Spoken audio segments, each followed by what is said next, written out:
Merhabalar, hoş geldiniz. I'm going to do the panel in English. So good afternoon, and thank you for joining me today. I will have my panelists online shortly, but before I would like to make an introduction here. As you know, the world of investor relations is constantly evolving, and with the rise of technology, we have seen an exciting shift towards digitalization and artificial intelligence. Gone are the days of paper-based reports and face-to-face meetings. Today's investors expect instant access to information, personalized communication, and a seamless digital experience. This is where digital IR and AI come in. Digital IR tools allow us to reach a wider audience of investors, communicate more effectively, and measure the impact of our efforts. We can publish interactive and dynamic reports, target specific investor segments, personalize investor interactions, measure and analyze engagement data. AI is not just about automating tasks. It's about unlocking new possibilities and augmenting our capabilities. AI is transforming IR, generating personalized and customized reports and presentations, predicting market trends and investor sentiment, conducting virtual roadshows and investor meetings. Integration of digital IR and AI is no longer a futuristic vision. It's the present reality. As technology continues to evolve, we can expect even more innovative solutions to emerge, fundamentally changing the way we engage with investors and build long-term relationships. I personally have been an avid user of technology and been experimenting with AI myself. So since 2016-17, I've been also doing my own roadshow targeting. Before I move on to the panelists, a little info for you. We will have two polls, actually. So have your mobile phones ready, because we will be asking questions to see how we will pursue the remainder of the questioning. I would like to welcome Laura Riley from BNY Mellon. And she's not online, I guess? Yeah, we're trying to reach her. Okay. So Laura will be joining us in a minute then. James Brown from WTV and Michael Chochnaki from Clozier. Hi, guys. Thank you for joining me. Excellent. Shall we then just get started? Okay, why don't you guys introduce yourselves and your company. James, get a start on it. I'll be delighted to. Hi, Mugi, and good morning from a very rainy London, and good afternoon to everybody in Istanbul. First of all, I just want to say, Celine, Mugi, and all the team, thank you so much for organising today's conference. I am CEO of WTV. We're a global hybrid and virtual events agency, and I know from my experience how much time and effort and thought goes into organising days such as this. So who are we? Well, we advise and manage the virtual and hybrid communications of around 700 organisations globally. That includes HSBC, Nestle, Deloitte, BBVA, DP, DHL, and so on. And while the core of our business over the last 20 years has been in investor communications, I couldn't let today pass without mentioning that we're also this week managing on behalf of the United Nations the events that are commemorating the 75th anniversary of the Declaration of Human Rights, an issue I think which is in the forefront of many of our minds at the moment. Really looking forward to the panel today. Hi Michael, nice to see you. Hi James, hi Mugi. Thank you very much for having us. Very, very glad to be on the panel today. Sorry I can't be there in person. My colleagues Tim and Nisreen are with you all.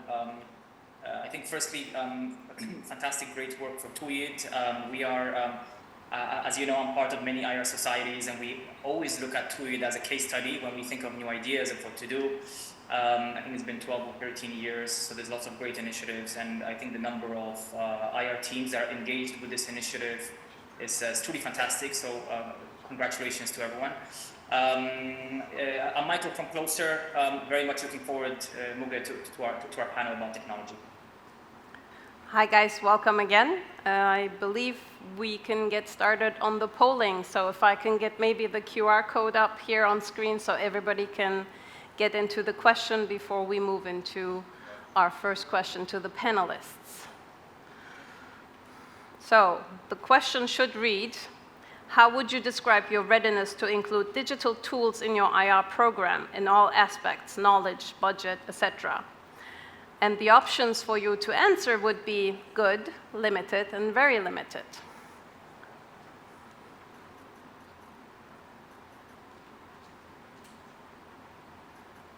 I'll give that a minute.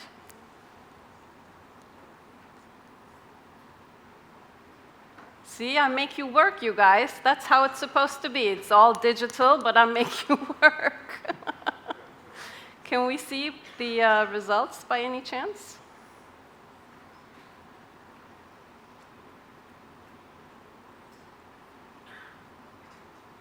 Sonuçları görebilecek miyiz?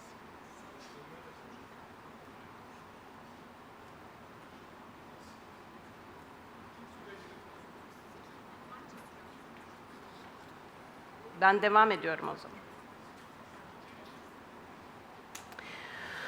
Okay, so this is not working. So much for the interaction with you guys. Let's get back to the panelists then. Can I have James maybe here? And James, you can still hear me, right? I can. Okay, perfect. Since we don't know how the interaction here is, can you explain maybe on your side what investor relations professionals are actually expecting currently from product performance? So a really, really big question, and I've only got a couple of minutes. So, and I'm sure that you've got lots of experts in the room there. So I'll just give some sort of brief headlines. And the first thing I think to address and acknowledge is that there is no one size fits all. There's a huge diversity of platforms that reflects the requirements that any IRO has. Very simply, your approach to an AGM is going to be fundamentally different to a capital markets day or an investor day. So I think the first thing to ask yourselves is very simply, as with any communications decision, is who is your audience? What are your communications objectives? And therefore, what is the best channel to effectively reach and engage with those audiences? So is that going to be fully in person? Is it going to be virtual? Is it going to be hybrid? And to be really clear what hybrid is where you have got individuals in different physical locations connecting virtually, exactly as we are doing now. Okay, what brings all of this together must never be forgotten is what is the story that you're wanting to tell. So very quickly, some practical advice, and I would say, Mugi, that so Michael and I are here. If anybody wants to ask for more information, we can point them in the right direction and provide case studies and help. We want to support all of your members. So some two key have-to-haves that you must consider in any platform or product decision. One, compliance. A great example from Melrose Capital, running a capital markets day on Q&A, being seen and heard and using Vimeo. So I'd encourage everybody in the room, speak to your technology teams and ask them about what Vimeo is now doing. It's seamless and really, really powerful. Secondly, voting. Look at what Computershare have done recently in Switzerland about removing latency. So you've got simultaneous live voting, which is absolutely essential for some of your regulatory requirements. Think about security, technical, denial of service and defacement. I would encourage people to have a look recently what happened last week with Tesco, the retailer in the UK, and Investis Digital, a cautionary tale for all of us. Go and have a look at that online. So engage with your technical teams as early as possible. And if you've got a hybrid or an in-person event, think about any controversies that you may be talking about. And I'd encourage everybody to look at, I think, and I don't know, Michael, what you think, but HSBC really did plan ahead against this year's AGM, and they managed what was a very challenging in-person and virtual environment, there are lots of challenges around their investor decisions in sustainability. And that really spoke to their forward planning and how they brought together all of their internal stakeholders to manage that. Some practical examples as well in terms of managing your attendees. Think about how Hellman and Friedman have approached that. Pre-registering for your annual, pre-registering invitees to your AGM. They run a 2-phase process, so only the right people gain access. But also global infrastructure partners, they integrate with their CRM, so only the right investors can access, the right fund discussions. Mugi, going back to your point earlier, how do you make sure that all of your platforms are seamlessly working together? Simplicity. I would encourage people to look at what BBVA and then a really small company in the UK called Keepmoat Housing is doing. Really simple. Video and slides and your speaker, and that speaks to the confidence of their message. They don't need lots of bells and whistles to that, and they have single sign-on, so you just need an email and you've got access to go all the way through. And I'll wrap up just quickly, going back to understanding the story that you want to tell. And Fluidra have run some fantastic capital markets day, as has Repsol, as indeed has HSBC. And what they've brought to bear is making like a television program. So they've had lower thirds, so speaker straps at the bottom. They've added video question and answer. They've had graphics. They've had video playouts and content that's taken a single one-way message and made it much more interactive, made it about participation, and made it feel and look like a television program. And lastly, and Michael, I know you're going to come to talk about this, now think about how the content that you've created is going to be available on demand and afterwards, and make it really accessible to AI. We all know about the problems that there may be with AI, but also it is our friend as well. So think about how how AI is going to be taking and using the content that you're generating. Anyway, a quick race through. I know there's lots to cover, but I hope that that's helpful. Great points there, James. Thank you so much for sharing. We actually do have the results in from the question before. So Michael, before I head on to you, let's see the results real quickly.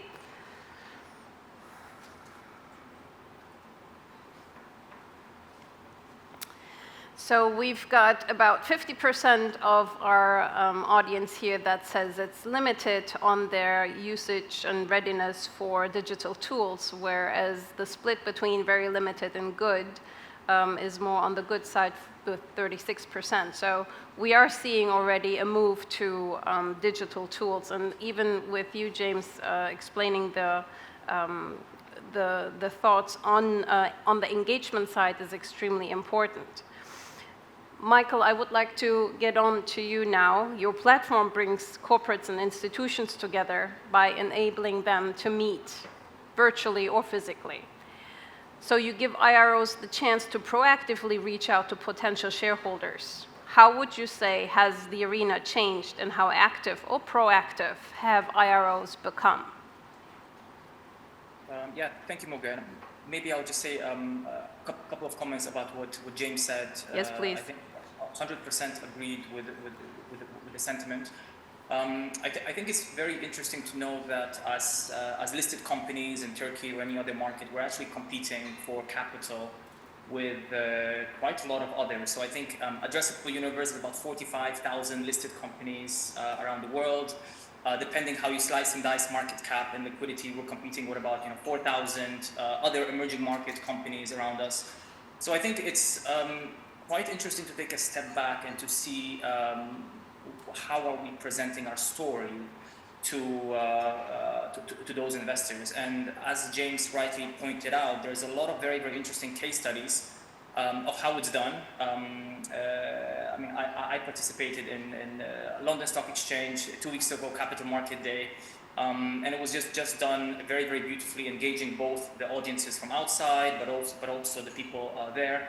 Combination of face-to-face meetings and presentations with different lines of businesses. So I think there's a lot of kind of case studies that we can learn from, that we can implement, that are quite easily put in.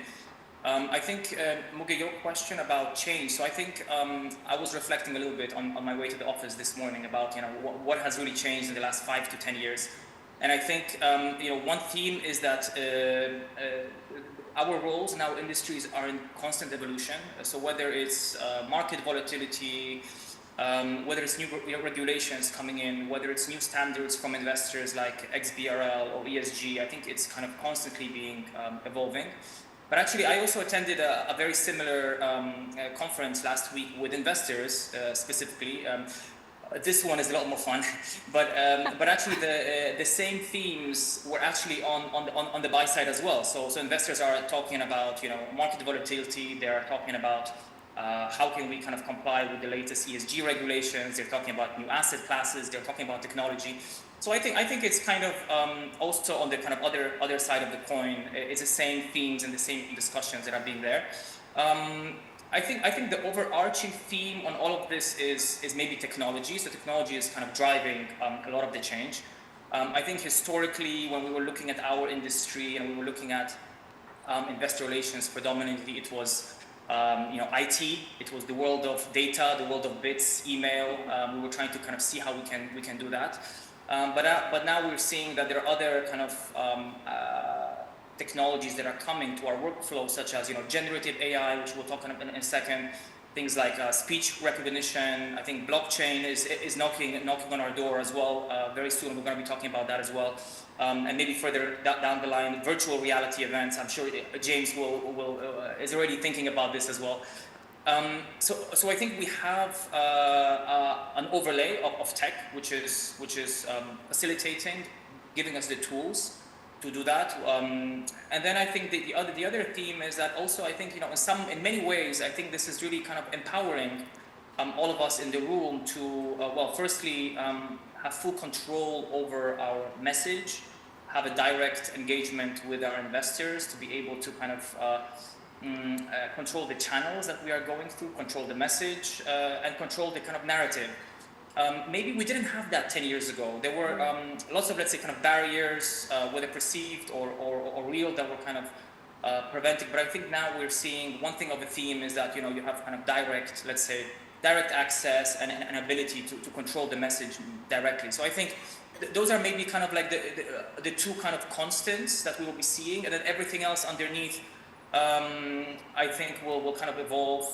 We'll have different themes and trends, and maybe our TÜYİD conference in 5 years' time, 10 years' time, will be having kind of different, let's say, themes and topics discussed. But I think the overarching mega trends will be very, very much the same. Great. Yeah, I hear you. I mean, there's been quite some change actually on the digital frontier, and we do have to be much more apt to be on the technological side and actually work on ourselves to know the technology, know how to use it, and then know also how to integrate it. Do I see that we have Laura online? Okay. Hi, Laura. Welcome. Thanks for joining us. Hi. Apologies for the delay. So we've already started with the questions, and I would like to pass it right on to you. I know you have been published a white paper on AI in IR. Would you maybe highlight some of the key aspects IROs frequently question, and what do you say should IROs also consider in applying AI in IR or in their IR workflows? Sure. And I'm sure my colleagues here on the panelists have hit on it a little bit as well. But I think that AI in IR is still very much in the beginning stages. A lot of people are excited about it, trying to understand how it can help improve workflows and efficiencies and maximize the time not only for IROs, but also the management teams as well, as more and more is falling on the IR teams to engage with investors. But the challenge is where to start. So how do you implement this technology? The technology is not only new to IR teams, it's new to corporations across the organization. So how do you start? How do you do it in a safe way where you're not exposing a lot of the non-public information that these IR teams are often dealt with? So where do you start? And what we typically advise is look at the day-to-day, take an audit of the work that you're doing. What are the things that are repetitive tasks? What are manually intensive, repetitive tasks that you can implement some of this technology as a start? It doesn't have to be a huge implementation at the beginning. It's more about piece by piece, how do we start to make your jobs a little bit more efficient? So some of the areas where we've seen some success with some teams doing pretty quick, easy implementations is really around the communications and the analysis and prep for investor communications and strategy reports. So if you think about the ability that AI has to analyze mass amount of information, that's one example that we've seen is using it to take a look at peer reports, take a look at past earnings reports and pull out some of those main themes that would typically take you and your team's hours. This technology can do it very quickly, tends to have a little bit more of a different, it has some bias that we need to be aware of as well, but it looks at the data in a little bit different way than individual people would be looking at it, extracting really the relevant information that you need to then prep your management ahead of your own earnings call. So you can also use the predictive analysis aspect of it to prepare your management teams with the right Q&A and what we think that the street and the analysts will be looking at. The other area where probably most often is around the communication. So preparing your website pieces, your press releases, your investor communications. Now, it's not going to be completely done where you press a button and you can just send it out, but it provides that foundation, that first layer that the teams can then take and customize based upon your company and your needs and your strategy. So I'd say those are the two that we're seeing absolutely where teams are finding a way to easily enter implementation of the AI technology. Thanks, Laura. So yeah, I've been actually trying out AI in different sites for workflows that I have in IR as well. And I've seen good effects as well as bad effects on either side. So that was interesting. But I would like to see how the audience have been using AI. So if we can pull up the second QR code, that way we can ask the question and see what you think. Have you been using AI tools in your IR workflow is our basic question. And we'd like to have you answer saying yes, no but considering it, no and not considering it. And we'll wait a minute before we get the answers. Maybe while we get those answers, could I ask Laura and Michael a question, which I think is really sort of Sure. part of my mind. Michael, Laura, as experts, as AI, in the room, how do you advise people in the IR function to start the conversation about the use of AI? Is it typically driven by them, by ourselves, or does it come from the technology team? How do you even get off the starting block in a big conversation like AI and all the sensitivities that there are around it? Yeah, I can start.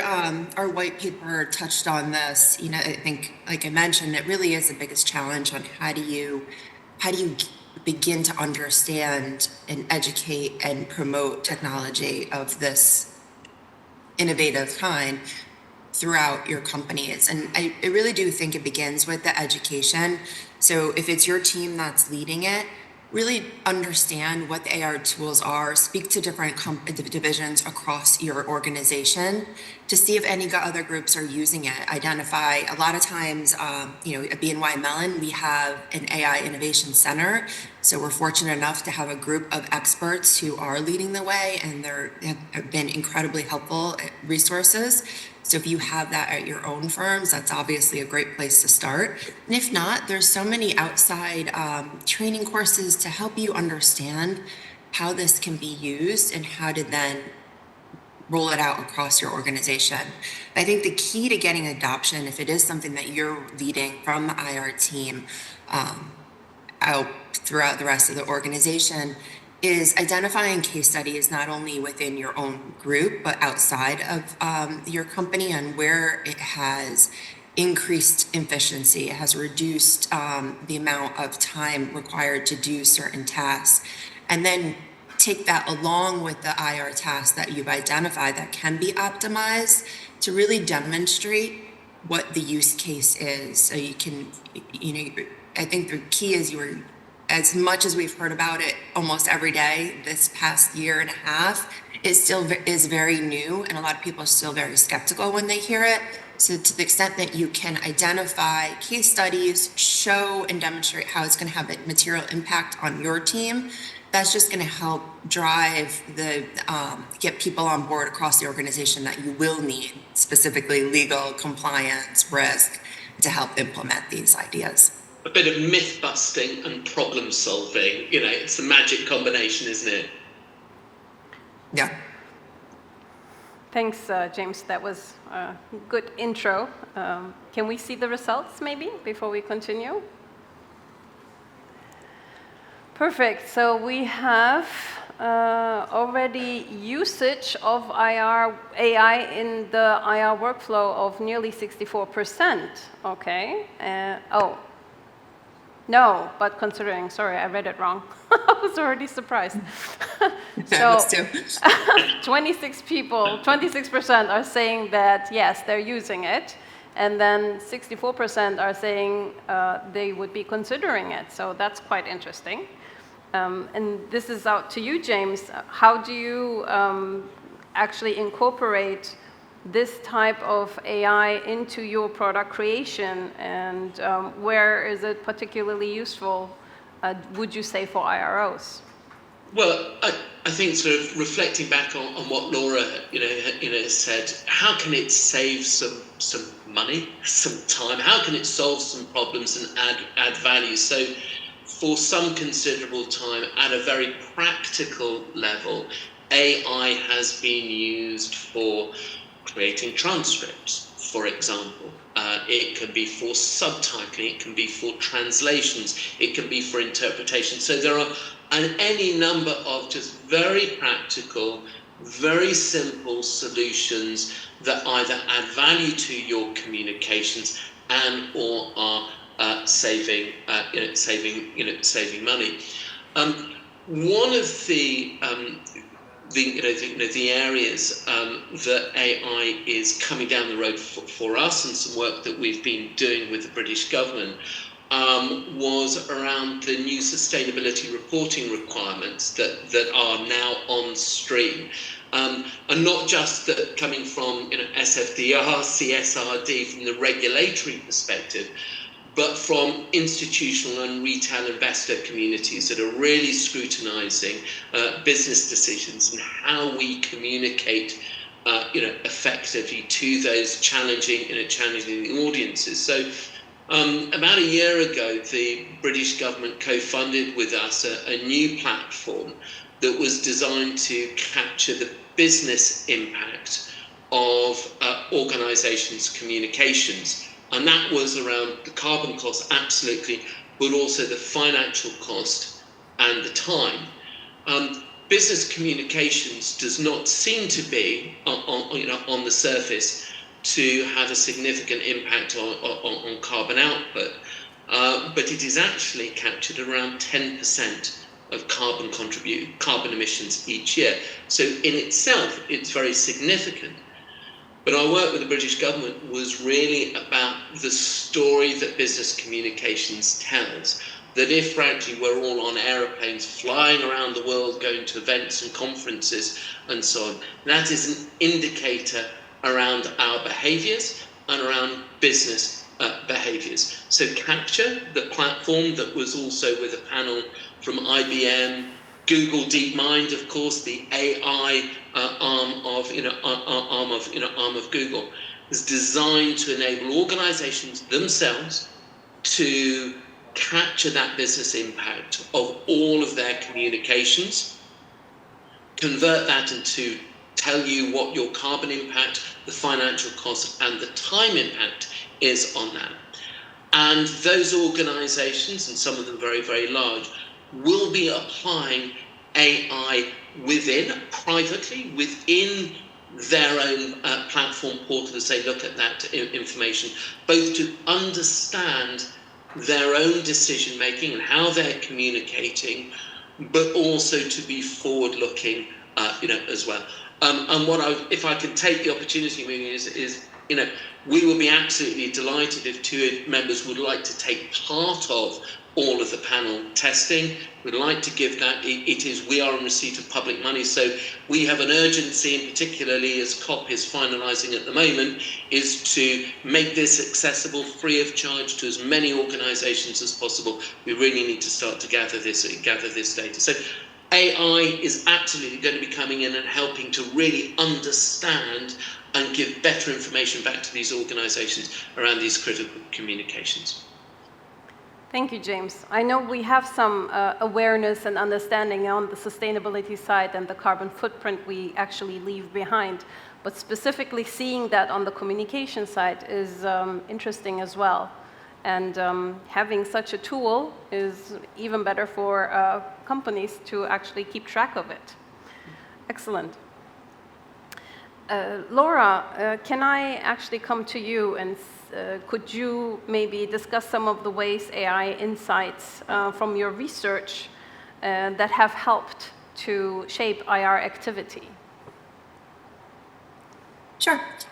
So I think one of the key messages that we're trying to relay to our clients is that AI really will enhance your ability to focus on the important part of the IR role, which is the engagement with the investment community. So if you can take advantage of some of the efficiencies and the technology to take off some of the work where you're at a desk and you're head down and you're not communicating with investors, it allows your teams to really be out there engaging with the sell side, the buy side, the investors, existing shareholders, identifying potential new shareholders. I think we really try to look at this. We don't want an over-reliance on AI, and being aware of how it's being used on the buy side and the sell side, I think is really important too. So you need to be prepared for increased engagement almost with investors, which I'm sure some of you might not want to hear, since we've seen that over the past couple of years. We've seen a lot more engagement with investors. But if you're thinking about how they're using some of the AI to incorporate into their investment research, how the sell side is using it in the research they're distributing to their buy side partners, it's an opportunity to be able to be in front of that information, making sure that the information that is distributed from the company is being picked up correctly. So you're one of the things to really consider is not only how you are using AI within your own teams and your own procedures, but is the information that you are putting out, your communications, your engagement with the investor community, is that also optimized to be used in the way that you want it to be used by the sell side as they're conducting their research? And as they begin to move towards more of this technology, it will be more reliant on the computer as opposed to the human interaction on it. So you want to make sure the right information is out there to be picked up by these algorithms. And then also understand how the buy side is implementing different technology into their investment thesis. I think one that always gets everybody a little scared, but is being used is some of the the body language, the sentiment analysis. So you have buy-side teams taking a look at, is your management team, your CEO, did he just communicate a large piece of information in a way that is unbelievable based upon this technology? So I'm not saying to go out and get full AI body language training, but awareness of it, I think, is important, and know that these tools are being used by the teams that are making the investment decision to buy your company. Thank you, Laura. I do believe it's quite important. I know we as investors, investor relations here, have been quite dealing with the index funds or passive funds that we want to, address. However, I do believe that even on the buy side, especially even on the active side, there is some AI usage. So it's quite important on how we deliver the message, even though when we have interactions that are face-to-face, the things that we write out or put out has to be somewhat AI-proofed so that the buy side actually picks up the correct way, or the sell side actually picks up the correct way, right? Is that? Yep, absolutely. Right. So, Michael, so we've seen all this technology improving and changing. Which areas in IR do you think will be most impacted by AI, and can anything be used today? What do you say? Yeah, absolutely. I mean, I think we've been analyzing the tools out there. We've been trying to kind of specifically see what are the applicability of that to AI. I think maybe I'll just share one or two slides. Muga, can you see my screen? Not yet. Can we see the screen? Hang on a second. Yep, it's here. Go for it. Yeah, I think so. So I think, I mean, maybe the first thing is when we use AI very, very broadly, I think what we really mean over here is kind of generative AI, which is only a sub-segment of artificial intelligence out there. And the word generative basically means that we can create something that is not created. So very different to a Google search or an internet search where we are searching for information that already has been created. Here we have the opportunity to create new knowledge, and that new knowledge can come in the form of text, in the form of conversation, pictures and videos. You can create a video game, and this is an example of a Japanese game studio, Ago, which created a whole video game just using images that were created using generative AI to music and audio. This is the quote-unquote latest song from the Beatles, Now and Then, which was using artificial intelligence to take some of the vocals from John Lennon and be able to create that.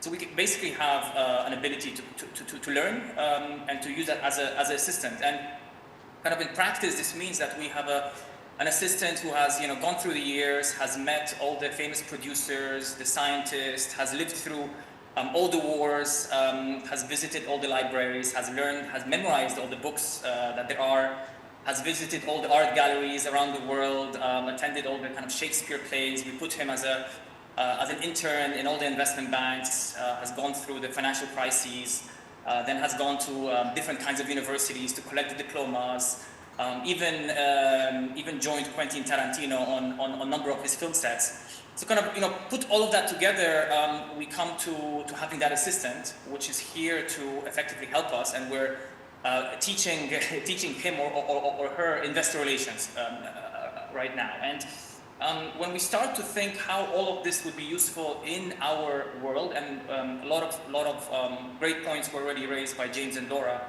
I thought it would be very, very useful to basically try to, in some shape or form, try to segment what is the main pillars of our role and responsibilities in investor relations, and then trying to basically see in what way this assistant, in the near term, I think the developments are moving quite fast ahead. So we have, I think that this discussion will be very different next year. But I think if we try to extrapolate in the next 18 months, let's say, we try to basically see to what role our assistant could be helpful. And I think regulatory compliance, things like understanding regulations, complying, I think, nothing there.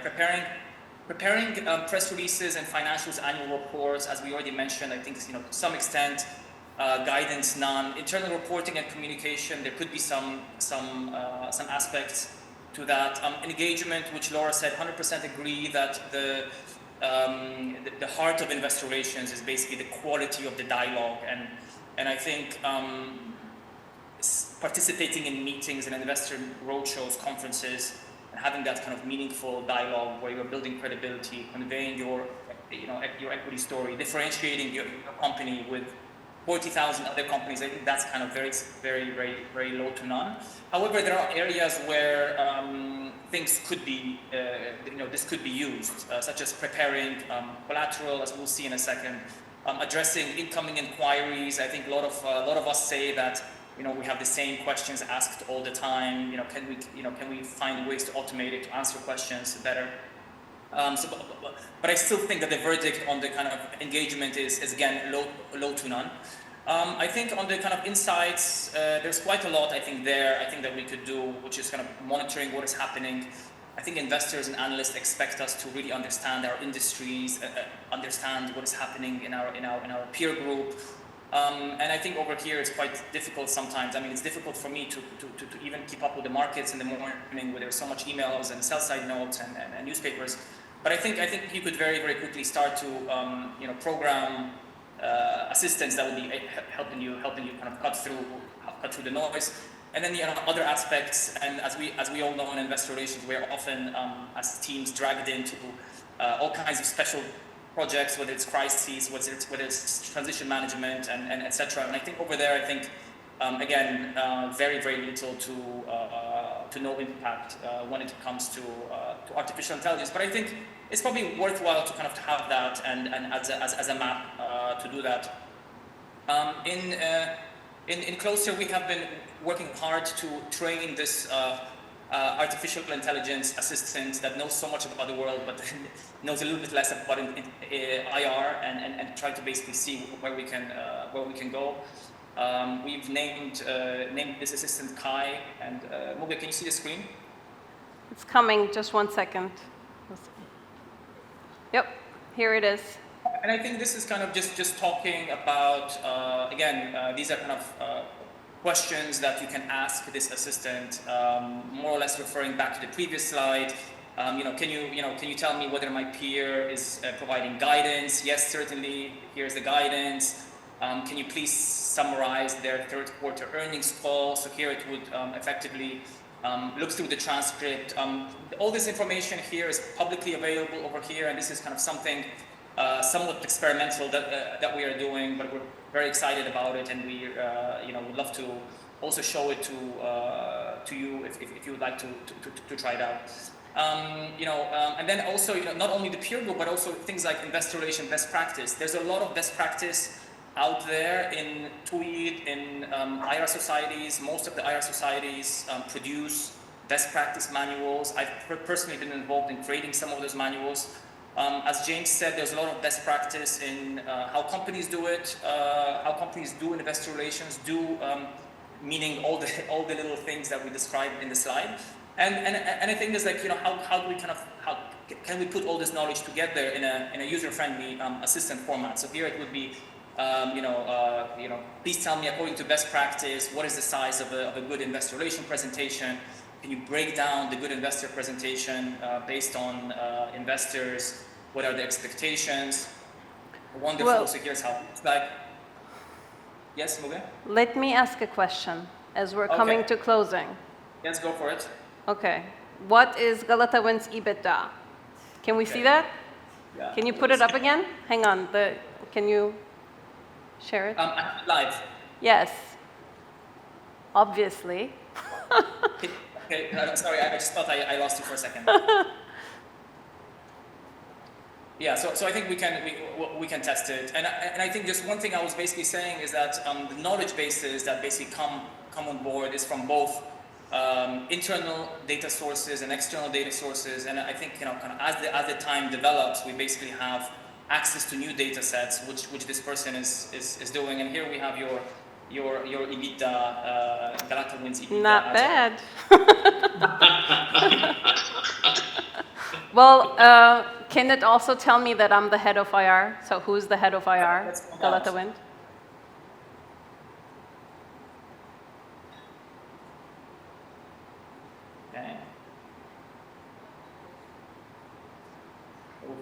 yeah, so it's still a little bit slow. We're still working on speeding it up and the servers, but I think it does quite a lot of the tasks that Laura talked about, James talked about, and we've kind of outlined. But yeah, let's see whether it's.